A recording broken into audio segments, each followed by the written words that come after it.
So we are at the 10th episode of You Got It, You Got It being unabashedly giving all the time. And today I have somebody that I've actually hosted in a different context a month ago, Nick Werner. Welcome to the show, Nick. Thanks for having me. So a little bit about how you and I connected, right? And I knew it was a Medium article, but I had to go read it up again. And that showed up in my LinkedIn feed, and it was really about the breaking into cybersecurity. That was the title of the Medium article. And I've been in cyber for a long time, and I've seen a lot of people write a lot of things. What I found so compelling about this was the fact that you had broken it down personally as it was your journey and the relatability in terms of people wanting to break into cyber. So that's how you and I connected. So talk a little bit about that particular Medium article and a little bit of your background before we dive into your You Got It journey. Yeah, so currently I work as an application security engineer. And before that I was like cybersecurity analyst. So I've been in security like a couple of years. But yeah, and I wrote that article just because I found that there was a lot of people reaching out to me asking like what kind of tips I have, like what things I recommend, stuff like that for people brand new wanting to like get their foot in the door. So I decided to write that, and I basically just like went through it, like went through my journey, like exactly kind of the resources I used, stuff like that. And yeah, it seemed like a lot of people really enjoyed it, and it was fun to write. So Yeah, that's a win-win, right? I mean, you yeah, get to share your thing and others benefit as well. Now, right. the one of the other challenges which people face, and this is something I ask of all my YouGuiders, right? Which is, let me achieve something, and then I'll turn back and start helping others, right? You are not cut from that cloth, as all of my previous YouGuiders, right? You give literally every day, and we'll talk about the other things that you're writing since the Medium article, but how do you get past that imposter syndrome that, hey, do I have anything worthy of giving, and as you journey along you're giving at the same time? Um, yeah, I mean, I think everyone experiences like imposter syndrome. I mean, even myself, I feel like, like I get handed like a project at work or something. I'm like, dang, I have no idea how to do this. I don't know what I'm doing at all. But I think it's like more of like the ability, like I know that I have the ability to like go out and research and like, figure things out. And that's kind of, I think, what helps a lot. Um, but but yeah, I don't know. It's hard to explain, but like I felt like from day one, like just being in cybersecurity at all, like, that's when I first started like giving back, because I realized like, I don't know that much, but I feel like a lot more than people, who's still trying to get their foot in the door and stuff like that. So, just having that kind of perspective I thought was really helpful. And yeah, so No, I think that's a really important point that you mentioned. But sometimes you get caught up in looking at the so-called leaders and people ahead of you. But then to your point, I mean, just look back, look at the rearview mirror. There's so many people who would love to know what Nick is up to, right? So, and that's what you're up to. One of the other things is, and again, this goes back to, I was looking at the phenomenal follower count that you've been able to pick up as you go along, right? But that wasn't your intent. Having known you for a bit right now, that's not what you're after. From a business metric standpoint, however, we are drilled to talk about ROI, right? So every little investment that you put in, what returns am I getting? And the whole you got it mentality is playing the long game, doing what is good, and then stuff will happen automatically. So it's somewhat disassociated from the traditional business mantra of ROI. Talk about your own journey about how you've been able to segregate the ROI based approach to one which is more of giving unabashedly. um yeah, so I mean, like on LinkedIn, like I'm not trying to, get a ton of followers. Like that's not like my goal, or like, get, hundreds of likes or whatever. I mean, I feel like it's just kind of like a byproduct of, Yeah. being genuine and like wanting to help people out, especially in like the security community. It's just, people are always like looking for advice and like things to, because security is such like a hot, field right now. Everyone wants to get into it. So like anyone who's willing to like, share their experience and like help people do it, I feel like it's, you're gonna get a lot of like return back on that.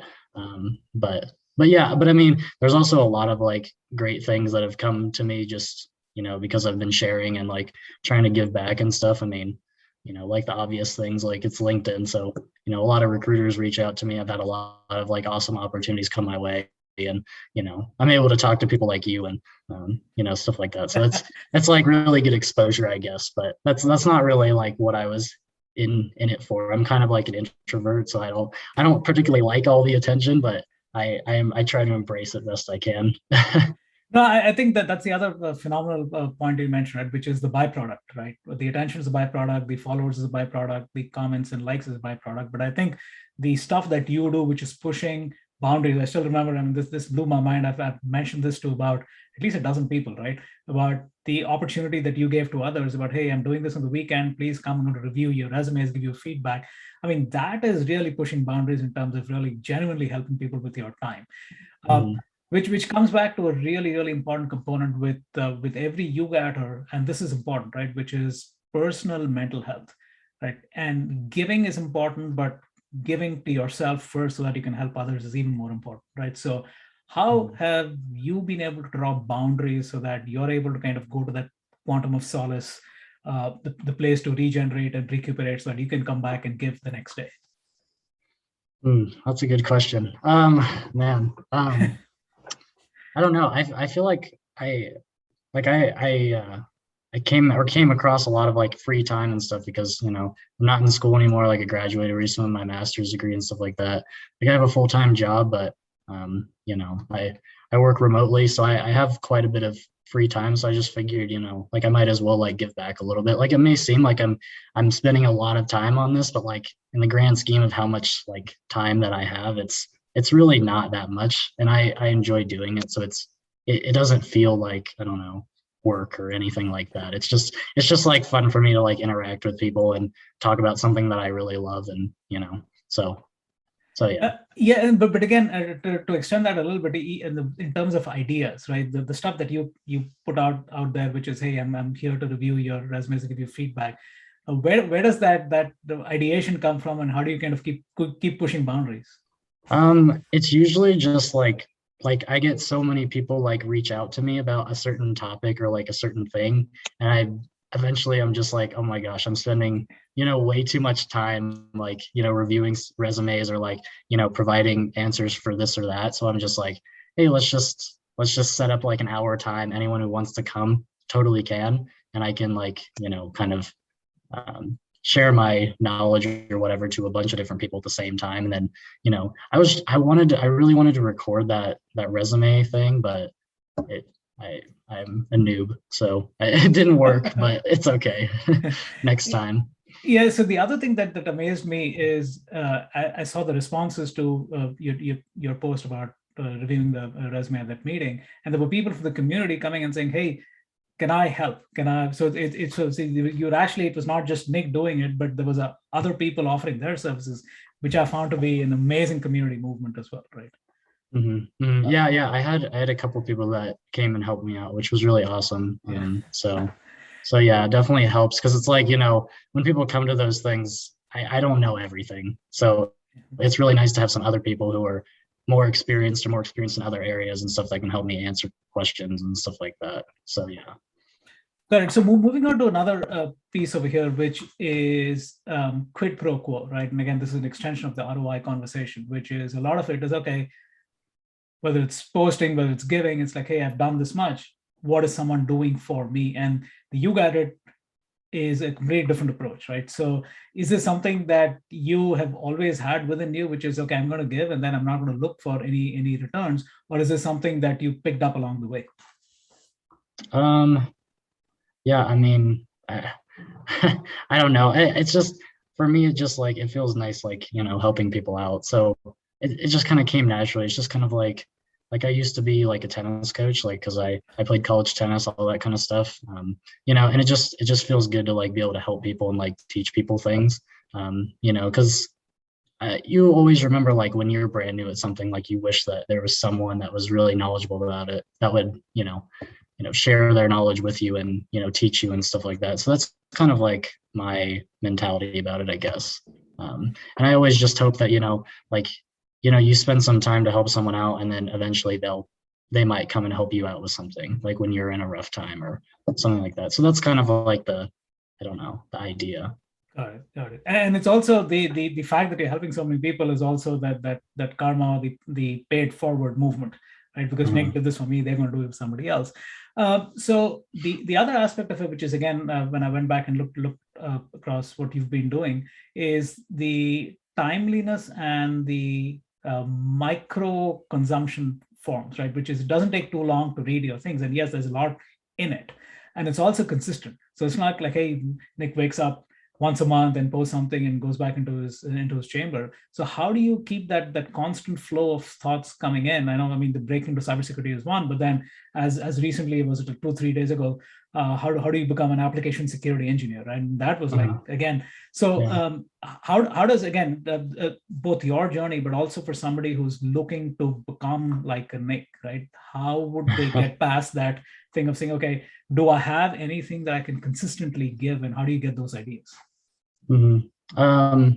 Yeah, I don't know. I'm on LinkedIn like more than I probably should be, and I get inspiration from a lot of people about, things like I'll, see someone post about something and I think like, that's like really interesting. I kind of want to post something Mhm. similar maybe, or like, you know, like per se the article that I just released, like how to become an application security engineer. Like that's I just one day like was like, man, I'm kind of bored. I kind of want to just like write down like I've had some people ask me about, what they should like work on, what they should do to become an application security engineer. And that's what I do every day. So I feel like, it's like really easy for me to just like write down my thoughts and stuff like that. And I also just enjoy writing in general. So it just kind of comes to me, I guess.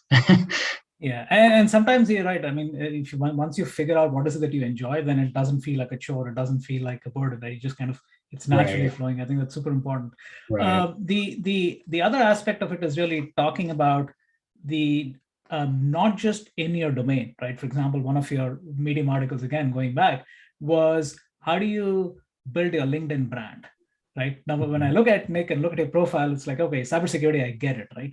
But you're also pushing in terms of like, as you're growing, as your brand is getting solidified, is to say, okay, there are lots of people out there who may not be in cyber, but you can still help them with that. So again, talk about like, how did that ideation come about?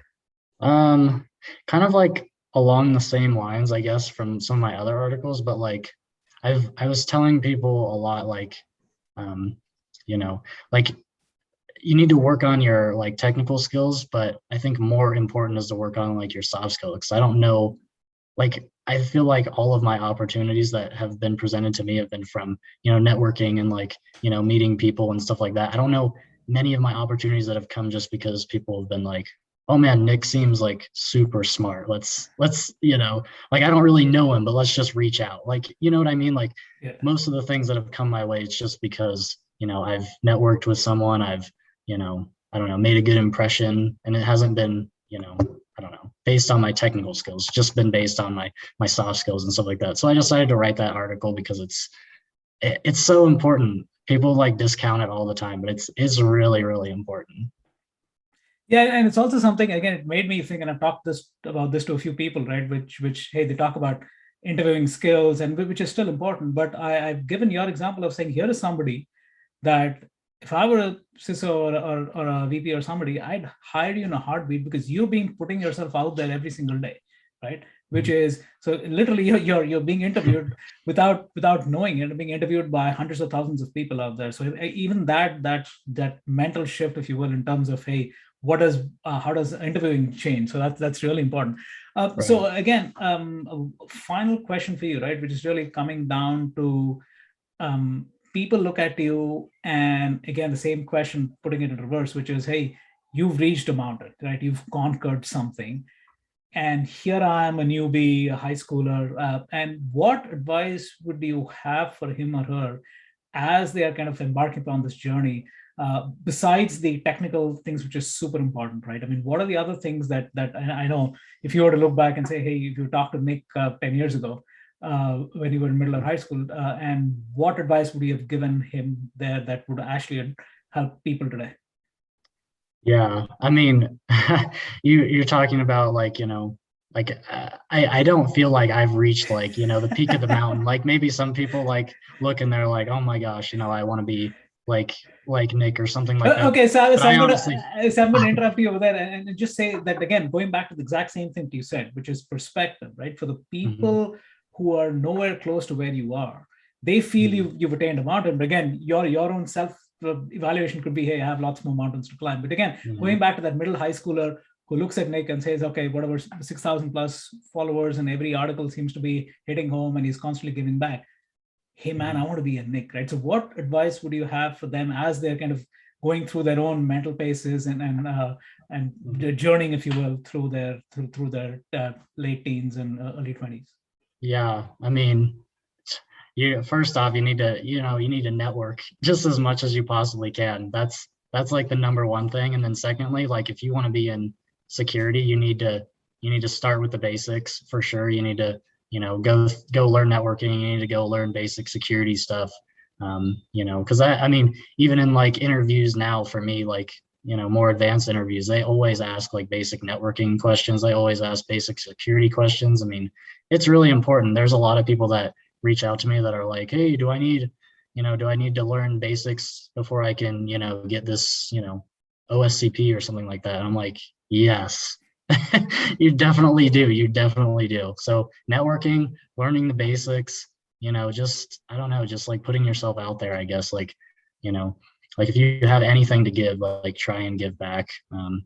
And just keep learning because there's always so much to learn. You're never going to be an expert. Like you're always going to think that you're way behind the curve, but in fact you're probably doing great and stuff like that. And I just think like security and IT, you just always need to be learning new things. There's just so much new stuff that's coming out. And like I just recently started working on like learning cloud because I realized that I was a huge noob at cloud, and I was like, I'm tired of like not knowing anything about it. So I, hopped on like an AWS course, and I feel a bit better now. But it's yeah, just always be learning. Okay, so I'm already convinced of the next article that I'm going to see from Nick. It has something to do with cloud. I don't know. Maybe that needs some work. No, but you also, again, just to highlight a particular point before we wrap up over here, right, which is that ability to understand that every step that you take, somebody could benefit from that step, and just kind of journeying on and being able to give back at the same time is such an important thing. And I think it's not something that is taught at B schools. It's not something that's talked about often. But just like you said, I think networking for the sake of oneself is just one aspect of it, but networking with the intent of giving back is so much more powerful and enduring. So, Right. and again, Nick, I know I'm doing this second time with you, so it seems like we've known each other for a long time, and appreciate everything that you do, Of and course. good luck with everything. Thank you. Thank you. Yeah, I appreciate it.